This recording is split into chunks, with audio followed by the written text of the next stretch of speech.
अंजना जी, आपके रिपोर्टर और भारतीय जनता पार्टी से और उम्मीद ही क्या की जा सकती है। दोनों में साहस नहीं है कि मोदी जी के जो ये गठबंधन बना है, गोली मार और गालीबाज। प्रश्न पूछ लिया जाए ना, बिलबिला जाते हैं, बिलबिला जाते हैं सर। अगर मैं आपको याद दिला दूं, एकदम आपने कहा आपके से कहिएगा ये भारत तोड़ो अन्याय यात्रा सारे प्रदेशों से एक बार जरूर निकाल दे, क्योंकि जहां जहां उनके चरण पड़ते हैं बंटाधार आपका हो जाता है।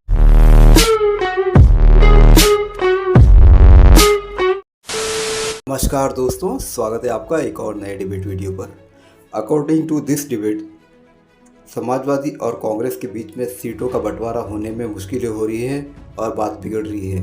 लेकिन अब तक तो हो चुका है, लेकिन इस डिबेट के मुताबिक उनमें समझौता नहीं हुआ है। तो दोस्तों, डिबेट में आप देखोगे कि अंजना ओम कश्यप जी सवाल करती है कांग्रेस के प्रवक्ता अभय दुबे जी से, लेकिन अभय दुबे जी को सवाल चुप जाते हैं और उल्टा अंजना ओम कश्यप पर वो बिगड़ जाते हैं। और अंजना कश्यप भी कहाँ चुप रहने वाली, वो उनको अच्छे से झाड़ देती है।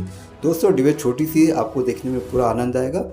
पूरा डिबेट वीडियो देखते जाना। अगर आप चैनल पर पहली बार आए हो और अगर आपको ये डिबेट वीडियो पसंद आती है, मेरा काम पसंद आता है, तो चैनल सब्सक्राइब करते जरूर जाएंगे। चलिए शुरू करते हैं डिबेट वीडियो, स्टार्ट। क्या चल रहा है शमशेर सिंह जी? देखते जाओ बस। अभय दुबे जी, पता चला आप और भदौरिया साहब एक ही साथ स्टूडियो में बैठे हुए हैं। अगल बगल तो बैठ गए हैं, लेकिन सीट शेयरिंग नहीं हो पा रही, क्योंकि हमारे रिपोर्टर ने ये खबर दी है। देखिए, अच्छा ये वाला फ्रेम भी दिखा दिया हम लोगों ने।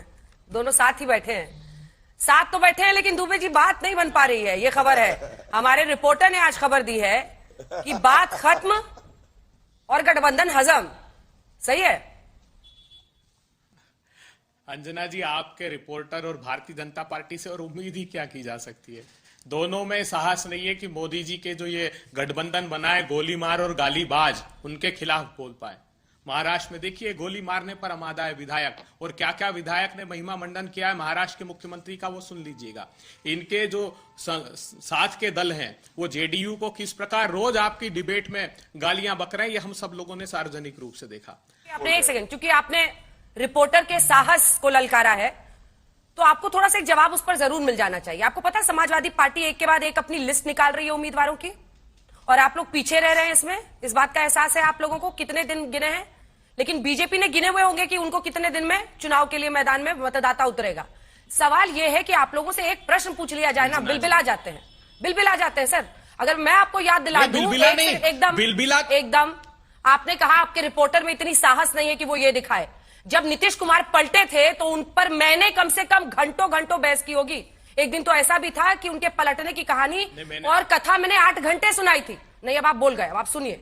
8 घंटे उनके पलटने की कथा, इधर से उधर जाने की हमने खूब सुनाई। आप भूल गए हैं बहुत कुछ। अगर आपको याद होता कि अरविंद केजरीवाल ने कहा था कि मैं सत्ता में आऊंगा तो 1 दिन के अंदर शीला दीक्षित को मैं जेल में डाल दूंगा, अगर ये सारी लाइनें आपको भी याद रहती तो आप भी आज हाथ मिलाने की फिराक में नहीं लगे होते। अरे सर छोड़िए, अरे ज्ञान और नैतिकता कोई राजनीतिक पार्टी देने की स्थिति में है ही नहीं, ना आप हैं ना वो हैं। इसलिए थोड़ा सोच समझकर बोला कीजिए। प्रश्न जो पूछूं उसका जवाब, आपने गठबंधन पर कुछ जवाब नहीं दिया। आपकी प्रतिबद्धता पर कोई प्रश्न नहीं। आज इंडिया गठबंधन दल की इतनी बड़ी जीत हुई है, सर्वोच्च अदालत ने कहा था कि ये हत्यारे हैं प्रजातंत्र के, और 1 घंटे हमने उस पर बहस की है। चाहता हूं कि जो प्रजातंत्र के हत्यारे चंडीगढ़ में जो हैं भारतीय जनता पार्टी के लोग, उन्हें सत्ता मत दीजिए, उन्हें सजा दीजिए। वो तो कठपुतली है, वहां का पीठासीन अधिकारी उस कठपुतली को नचा दिल्ली के राहुल गांधी, अभय दुबे जी संदेश खाली क्यों नहीं जाते? आप मेरे सवाल का जवाब दीजिए। राहुल गांधी संदेश खाली क्यों नहीं जाते? और अगर मैंने ये प्रश्न पूछ लिया तो ये प्रश्न ही गलत हो जाएगा, क्योंकि आपको लगेगा कि ये प्रश्न क्यों पूछ रही हैं आप, जानबूझ के हमें टारगेट कर रही हैं। पूरे भ्रमण पर जब निकले हैं, वो देश को जोड़ रहे हैं, संदेश खाली में महिलाओं के साथ क्या हो रहा है क्यों नहीं दिख रहा आपकी पार्टी को? सिर्फ अधीर बाबू को वहां पर आपने छोड़ दिया है। राहुल गांधी ने अधीर बाबू को छोड़ दिया। जहां भी सत्ता की सरपरस्ती में अन्याय होगा, वहां राहुल गांधी खड़ा मिलेगा। वो सरकार किसी भी राजनीतिक दल की हो, उससे परहेज राहुल गांधी नहीं करते। लेकिन यहां शर्मसार कर देने वाली बात यह है कि सत्ता की सरपरस्ती में अन्याय करके उनको प्रोटेक्ट, हमने देखा लड़कियों को तिल तिल कर तड़पा कर, जो हमारी मेडलिस्ट लड़कियां थी, प्रधानमंत्री जी ने एक शब्द बोला, आपने कभी सुना? लखीमपुर खीरी में रोंद कर मार डाला गया। प्रधानमंत्री जी का एक ट्वीट आया, हाथरस से लेकर उन्नाव तक बेटियों के साथ बलात्कार हुआ, रात के अंधियार में बेटी जला दी। प्रधानमंत्री जी का एक ट्वीट आया, हम तो चाहते हैं कि देश के प्रधानमंत्री जी किसी राजनीतिक दल के नहीं है, वो भी मुखरता से बोले। आज लहूलुहान किसानों को कर रहे हैं। प्रधानमंत्री जी ने एक शब्द बोला, आपने कहा प्रधानमंत्री जी लद्दाख पर बोलिए ना, हजारों लोग सड़कों पर है। प्रधानमंत्री जी आर्टिकल 370 पर आपने कह दिया कि 370 सीटें, लेकिन रजनीवाला, राहुल भट्ट, मखनलाल बिंद्रू की हत्या लगातार हुई। प्रधानमंत्री जी आपकी चिड़िया उड़ाई आपने। चीखिएगा तो फिर खत्म नहीं होगा। जब उनसे मणिपुर पर सवाल पूछते थे तो वो राजस्थान गिनाते थे।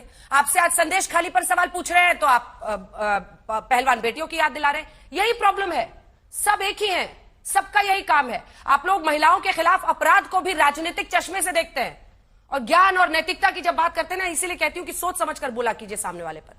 अंजना जी, मैं आपकी समझ पे प्रश्न नहीं लगाना चाहता, लेकिन मैं आपत्ति जरूर दर्ज करूंगा जब आप ये कहती हैं कि सारी पार्टियां एक जैसी हैं। आपने क्योंकि सवाल मुझ पे चंडीगढ़ पे किया है, मैं जरूर उसी पे उत्तर पहले दूंगा और ये दिखाना चाहता हूं सारे करोड़ों दर्शकों को कि भारतीय जनता पार्टी क्यों जनता का आशीर्वाद पाती है। सबसे पहले सर्वोच्च न्यायालय का जो फैसला है वो सराखों पर है। भारतीय जनता पार्टी का एक नेता आप बता दीजिए, कोई भी बड़ा नेता हो, जिसने एक बार भी ये कहा है कि जो रिटर्निंग ऑफिसर ने वहां किया वो उचित था। क्या यह सरकार का नीतिगत फैसला था? नहीं। लेकिन 2G घोटाला जब 122 लाइसेंस रद्द हुए तो वो सरकार का फैसला था। Zero loss theory, mother earth से कोल निकला नहीं, कोलगेट घोटाला, यह सरकार का फैसला था और उसको सही ठहरा रहे थे कांग्रेस पार्टी वाले। दूसरी बात, आज एक बड़ी बात पूछी जानी चाहिए। राहुल गांधी के दो वक्तव्य आपको बताता हूं। पहला, उन्होंने कहा था भारत की न्यायपालिका मोदी जी चला रहे हैं और लोकतंत्र जो है खत्म हो गया है।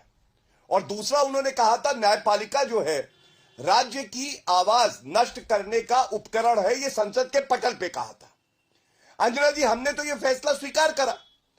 क्या रफेल पे फैसला आया, हिंडनबर्ग पे आया, पेगासस पे आया, आज राहुल गांधी गलती मानेंगे कि न्यायपालिका का फैसला वो स्वीकार नहीं कर पाए?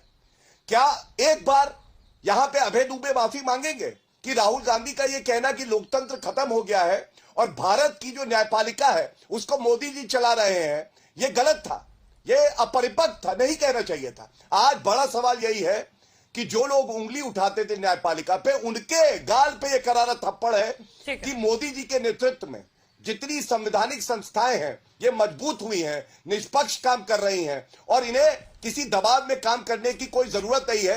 ये इंदिरा गांधी की सरकार नहीं है कि आपातकाल लगा दे और वरिष्ठतम जो सर्वोच्च न्यायालय के जज थे, जिनको चीफ जस्टिस ऑफ इंडिया बनना था, उनसे खुंदक निकालने के लिए, उनसे दुश्मनी निकालने के लिए उनको सुपरसीड कराया। अगर आप मुझे एक उदाहरण दे, मैं अभी कान पकड़ के कहूंगा आई एम सॉरी, लेकिन एक प्लीज कहना चाहता हूं। अभय जी मेरे साथी हैं, अभय जी रुक जाइए, मेरा ऑडियो तो नहीं आ रहा हक है। बनता है मैं उनसे एक बात कहूं।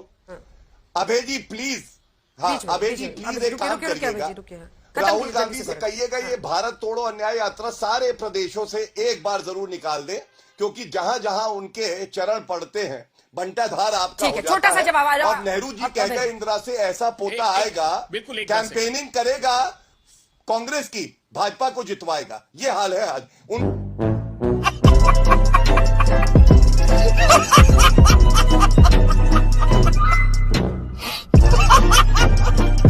खत्म। तो दोस्तों डिबेट हो गई ख़त्म, वीडियो हो गई पूरी। उम्मीद करता हूँ दोस्तों ये डिबेट वीडियो आपको पसंद आई होगी। दोस्तों इसी तरह का कंटेंट और इसी तरह की वीडियो आपको इस चैनल पे देखते मिलेगी। अगर आपको ऐसी वीडियो पसंद है और ऐसे ही कंटेंट पसंद है तो आप कमेंट में ज़रूर बताइए मुझको, आपको किस एंकर और किस तरह की डिबेट वीडियो पसंद है, किसका डिबेट वीडियो पसंद है, किस प्रवक्ता का डिबेट वीडियो आप ज़्यादा देखना पसंद करते हैं, ये भी कमेंट में ज़रूर बताइए। दोस्तों मैं आपके लिए हमेशा इस तरह की डिबेट वीडियो लाता रहूँगा और आपको अगर डिबेट वीडियो पसंद आई तो चैनल सब्सक्राइब करते जरूर जाएंगे। मिलता हूँ आपसे अगले वीडियो में, तब तक के लिए जय हिंद, वंदे मातरम।